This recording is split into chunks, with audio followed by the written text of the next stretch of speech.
Today is a historic day.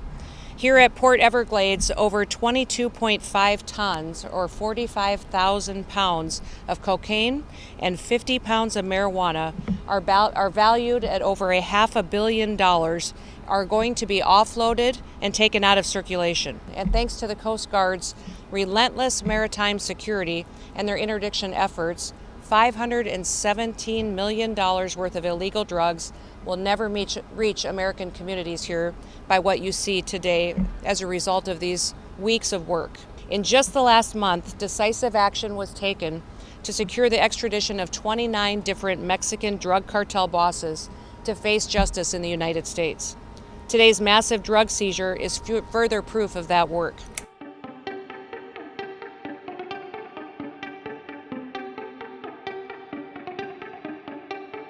Well, good morning, and thank you all for being here. In the first 100 days of President Trump's administration, he's already delivered on his campaign promises of making America safe again and helping the American people to be more secure as well.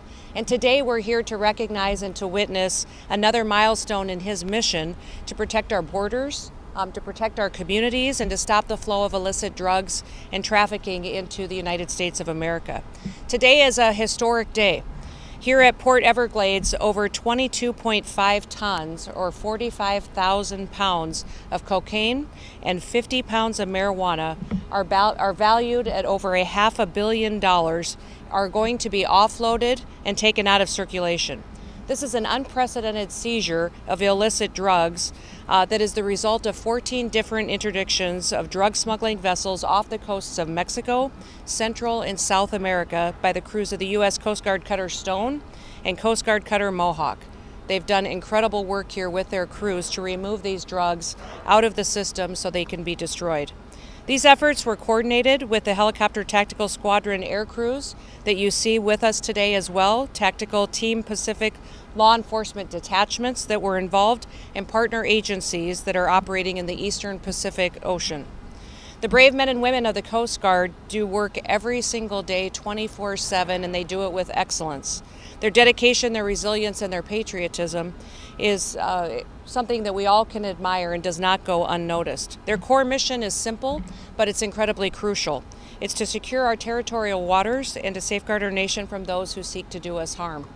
Their mission directly aligns with President Trump's vision to make America safe and strong again. And thanks to the Coast Guard's relentless maritime security and their interdiction efforts, $517 million worth of illegal drugs will never reach American communities here by what you see today as a result of these weeks of work. That means that fewer families are going to be torn apart by addiction, that fewer lives are going to be lost to overdoses, that communities will be safer, and fewer resources will be at the hands of dangerous, violent cartels that seek to do all of us harm. This action is a testimony to President Trump's commitment to delivering for the American people, and he has unwavering dedication to our military strength, to our border security. Our law enforcement are producing incredible results, and his leadership is making America safe again. I want to thank all of the leadership teams I have behind me, but also those that are here today that have taken part in these interdiction efforts. They've done incredible work, and the Coast Guard has partnered with many other agencies that you see represented here today to do this work, and it's that kind of cooperation which helps our country be successful in going after these dangerous criminals. In just the last month, decisive action was taken to secure the extradition of 29 different Mexican drug cartel bosses to face justice in the United States. Today's massive drug seizure is further proof of that work.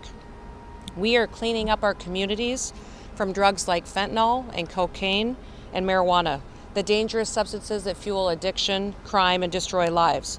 We're protecting American people, and we're also making sure that their cartels are not profiting from the trafficking of these drugs and preventing violence in our communities. Under President Trump's leadership, we are dedicated to also making sure we're addressing the needs of the Coast Guard, making sure that they have the resources that they need, the equipment, the support, and the training, and the infrastructure to come into the next century protecting and defending our country. They are the premier law enforcement maritime agency in the world, and our support and what we provide for them to do that with is incredibly important.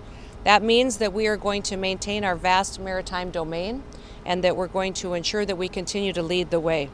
Thank you to all of those in the Coast Guard, the other agencies partnering with us today, for your work in preventing drug smuggling and all that you've done to bring these drugs offline so that they can be taken out of our communities and to stop hostile activities before they get to our shores. May God bless each and every one of you, and may God continue to bless the great United States of America.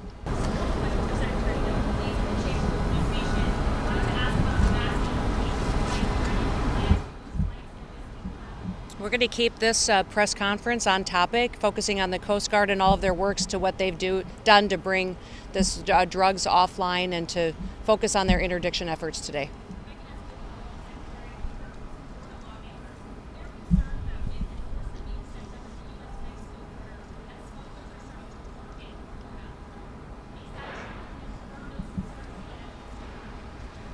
You know, I do know that there are some lawmakers that are concerned about that, and so we're certainly working with them to address their concerns. We've seen some evidence to it, but we also know that other areas of our border have been threatened as well. We've seen the cartels get much more desperate lately. As the border has become more secure and they're not able to follow their traditional routes of trafficking drugs and humans and conducting their violent activities into the country, they've become more desperate, and we've seen more interactions, and obviously you've heard on the news and in reports and in factual information too that even violent activities against our law enforcement officers and those in the military have been escalated, sometimes up to 200% to 300% in some areas, because of what these and those who perpetuate crimes, how they're feeling today with their focus on securing our nation.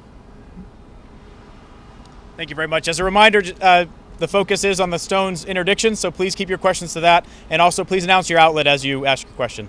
Please.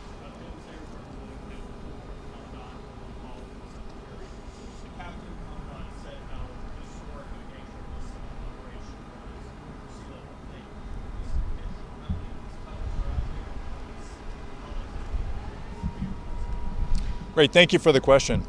So the Stone is one of the Coast Guard cutters and aircraft that are continually deployed not only along the U.S. border, but in the maritime approaches on the high seas approaching it to interdict threats. I can't be specific about how many cutters are on patrol where, because that's certainly something the cartels would want to know. But we are part of a broad U.S. government effort that joins with the rest of Department of Homeland Security, Department of Justice, and others to present those forces necessary to present 100% operational control of the border. And that happens certainly on the southern border, not just the southwest land border, but the maritime border there and this southeast border that approaches Florida. We are just as on guard here as anywhere else along that southern border. Thank you.